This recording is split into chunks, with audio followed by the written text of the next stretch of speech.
Good day, everyone. Today we are now in the part 2 of our topic, infinite limits. Now, recall in the previous discussion, we discussed about a limit which is positive infinity. So this time, we are now going to proceed to the part 2 of our discussion on infinite limits, and it's more on the negative infinity, the limit which is negative infinity. Okay, so let's have this definition.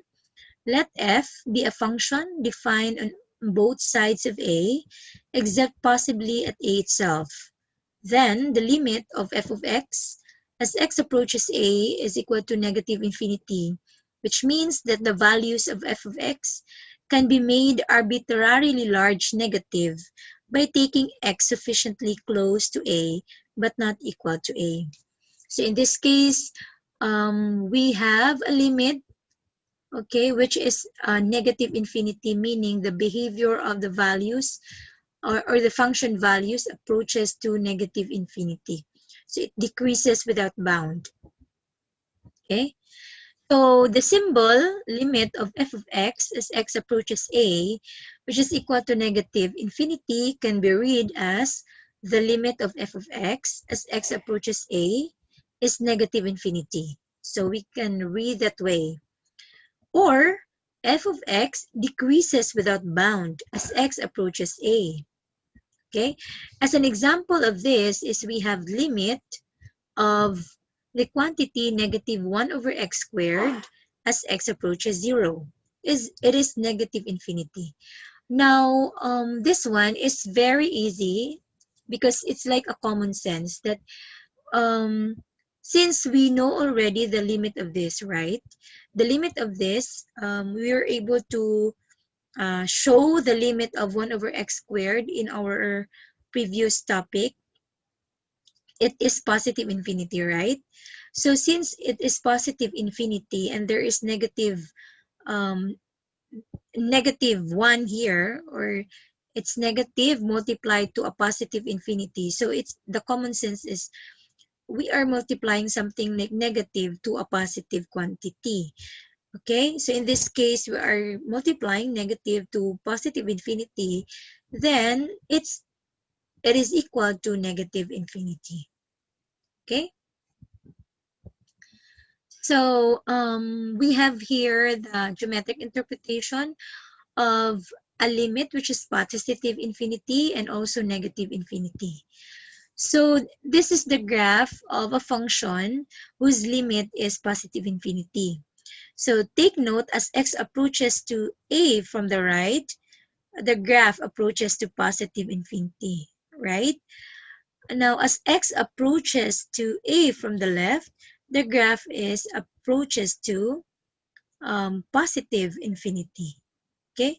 So the graph looks like this if the limit is positive infinity. Now, how about if the limit of f of x as x approaches a is negative infinity? So the graph looks like this. As x approaches a from the left, okay, the function values approaches to negative infinity, or it decreases without bound. As x approaches to a from the right, so you look at this graph here, so it approaches to negative infinity. It's still, it decreases without bound, okay?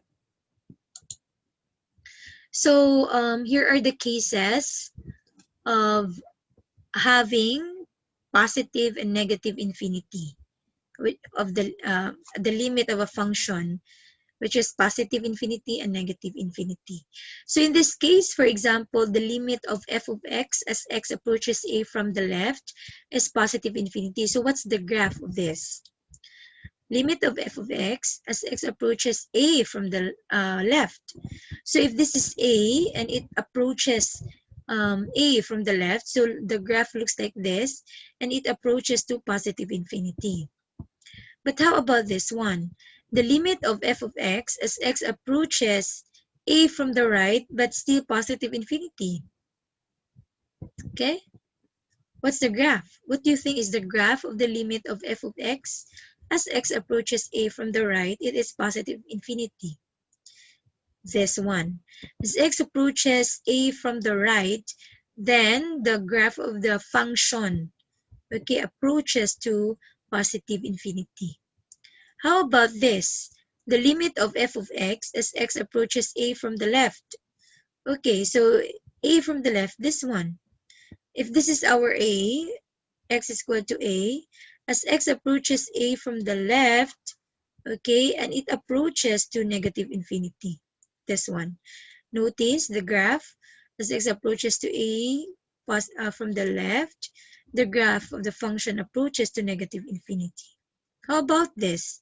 The limit of f of x as x approaches a from the right. So if this is a, this one, the values of x from the right of a is this.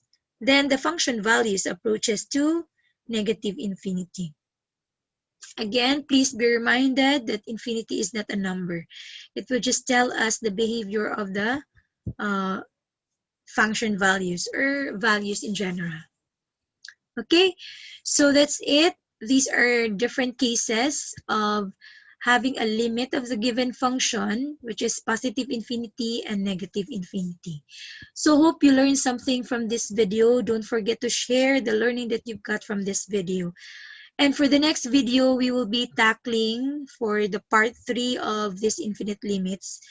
So you can ask if you have questions, future questions, and also current questions. And again, don't forget or don't hesitate to email me if you have my email address, or message me in the messenger, or you can directly comment your question in the comment section.